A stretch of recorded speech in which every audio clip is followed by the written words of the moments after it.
President Biden marking Labor Day alongside union leaders and calling on Congress to pass his infrastructure packages. The question is, does he have the votes within his own party to pass that massive $3.8 trillion budget to make it happen? ABC's Catherine Falders joins us live from Washington with more on all of this.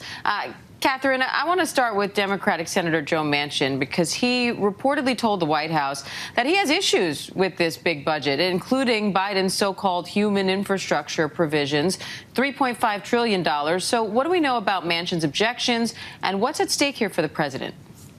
Yeah, so moderate Democratic Senator Joe Manchin, he's essentially called for this strategic pause to crafting that $3.5 trillion spending bill. And just a lot is at stake here for President Biden. This encompasses a lot of his agenda, a lot of the progressive agenda. And the reality is Democrats need Senator Joe Manchin to be on board to get this through. Now, he essentially wants this trimmed down, not just a little from that $3.5 trillion top line number. He's calling for essentially $2 trillion less than that. Now, look, this does get dicey for the White House, for example. It poses this big risk to this timeline. Senate Majority Leader Chuck Schumer has set this September 15th timeline. And essentially what he's done here is he wants all of these budget bills to get hashed out behind the scenes, to go to the Budget Committee, which then encompasses this $3.5 trillion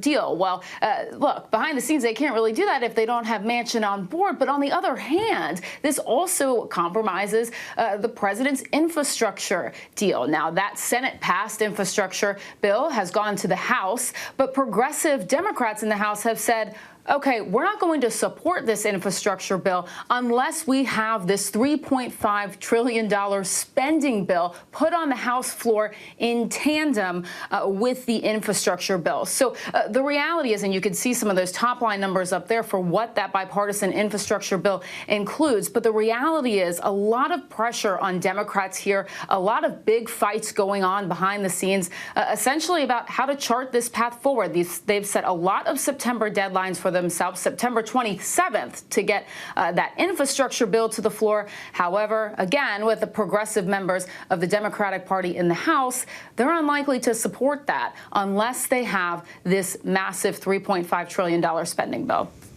And that is where the sticking point is.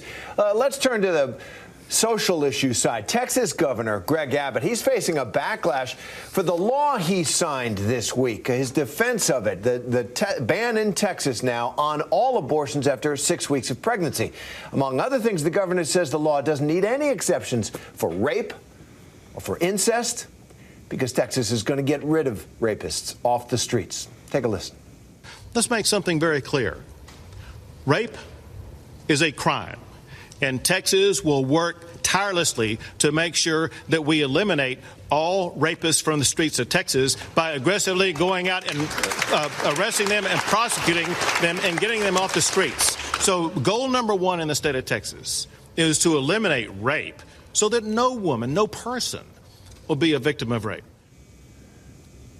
Well, just a note there, Greg Abbott has been the governor of Texas since 2015, and in those 6 years, there's no indication that he took any steps to eliminate rape, as he claims he now has the power to do. But those comments came as he signed that restrictive elections bill, this voting rights bill.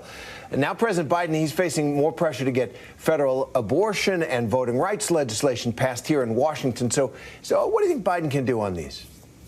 Yeah, Terry, it's a good question. And the administration has said, so far at least, they've admitted that they don't see any legal path forward here. The White House counsel's office is working with the Department of Justice. The Department of Justice has said they're trying to come up with ways in which they could challenge this issue. But right now, at least behind the scenes, administration officials and legal experts have said, look, this is just an uphill battle right now to mount a legal challenge against this in the coming months. Now, Catherine, the president is set to address the nation tomorrow on the pandemic. What can we expect on that front? Yeah, so President Biden is expected to lay out this six-pronged strategy to combat the Delta variant. We know that the White House hasn't provided too many details on that, other than to say that he will put forth this new strategy. He will talk about vaccinations, getting more people vaccinated. We know that he will also call for states to reallocate some of that federal funding to go towards those unemployment benefits that ended as well. But what we probably won't see, the White House has indicated we probably won't see Biden call for that broad vaccine mandate of all Americans. They know he doesn't have the legal authority to do that. However, he might urge more institutions to put those type of mandates in place. All right, Catherine Falders for us in Washington. Thanks, Catherine.